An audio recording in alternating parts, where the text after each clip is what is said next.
जय श्री राम। 21वां सर्ग।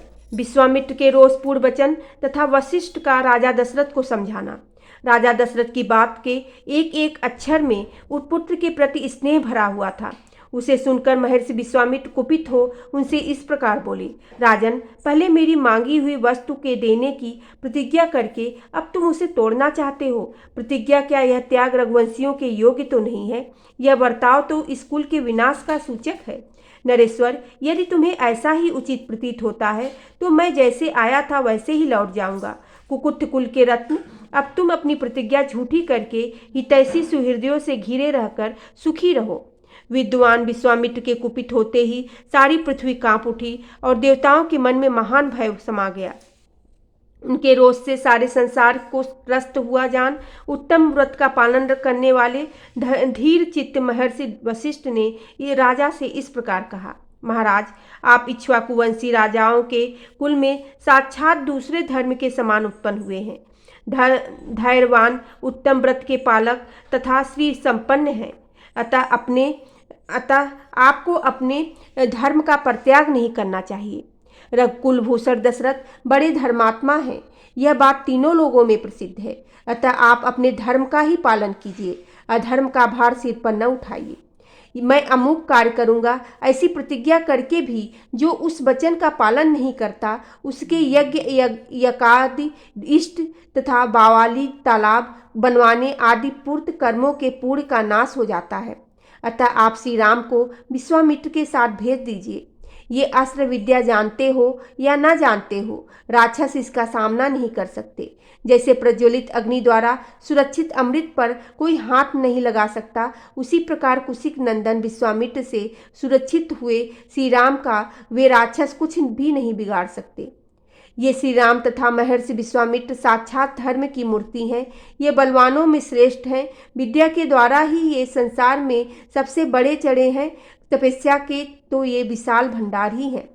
चराचर प्राणियों सहित तीनों लोगों में जो नाना प्रकार के अस्त्र हैं, उन सबको ये जानते हैं। इन्हें मेरे सिवा दूसरा कोई पुरुष न तो अच्छी तरह जानता है, न कोई जानेगा ही। देवता, ऋषि, राक्षस, गंधर्व, यक्ष, किन्नर तथा बड़े बड़े नाग भी इनके प्रभाव को नहीं जानते हैं। अतः सभी अस्त्र प्रजापति कृशास्य के परम धर्मात्मा पुत्र हैं। उन्हें प्रजापति ने पूर्व काल में कुशिक नंदन विश्वामित्र को, जब कि वे राज्य शासन करते थे, समर्पित कर दिया था।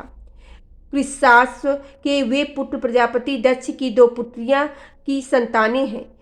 उनके अनेक रूप हैं। वे सब के सब महान, शक्तिशाली, प्रकाशवान और विजय दिलाने वाले हैं। प्रजापति दक्ष की 2 सुंदरी कन्याएं हैं। उनके नाम जया और सुप्रभा है। उन दोनों ने 100 परम प्रकाशवान अस्त्र शस्त्रों को उत्पन्न किया है। उनमें से जया ने वर पाकर 50 श्रेष्ठ पुत्रों को प्राप्त किया है, जो अपरिमित, शक्तिशाली और रूप रहित हैं। वे सबके सब असुरों की सेनाओं का वध करने के लिए प्रकट हुए हैं। फिर सुप्रभा ने भी संहार नामक 50 पुत्रों को जन्म दिया। वे अत्यंत दुर्जय हैं। उन पर आक्रमण करना किसी के लिए भी सर्वथा कठिन है तथा वे सब के सब अत्यंत बलिष्ठ हैं। ये धर्मज्ञ कुशीनंदन उन सब शस्त्र शास्त्रों को अच्छी तरह जानते हैं। जो अस्त्र अब तक उपलब्ध नहीं हुए हैं, उनको भी उत्पन्न करने की इनमें पूर्ण शक्ति है। रघुनंदन, इसलिए इन मुनि श्रेष्ठ धर्मज्ञ महात्मा विश्वामित्र से भूत या भविष्य की कोई बात छिपी नहीं है। राजन, ये महातेजस्वी, महायशस्वी विश्वामित्र ऐसे प्रभावशाली हैं। अतः इनके साथ राम को भेजने में आप किसी प्रकार का संदेह न करें। महर्षि कौशिक स्वयं भी उन राक्षसों का संहार करने में समर्थ हैं, किंतु ये आपके पुत्र का कल्याण करना चाहते हैं, इसलिए यहाँ आकर आपसे याचना कर रहे हैं। महर्षि वशिष्ठ के इस वचन से विख्यात यश वाले रघुकुल शिरोमणि नृपश्रेष्ठ दशरथ का मन प्रसन्न हो गया। वे आनंद मग्न हो गए और बुद्धि से विचार करने पर विश्वामित्र की प्रसन्नता के लिए उनके साथ श्री राम का जाना उन्हें रुचि के अनुकूल प्रतीत होने लगा।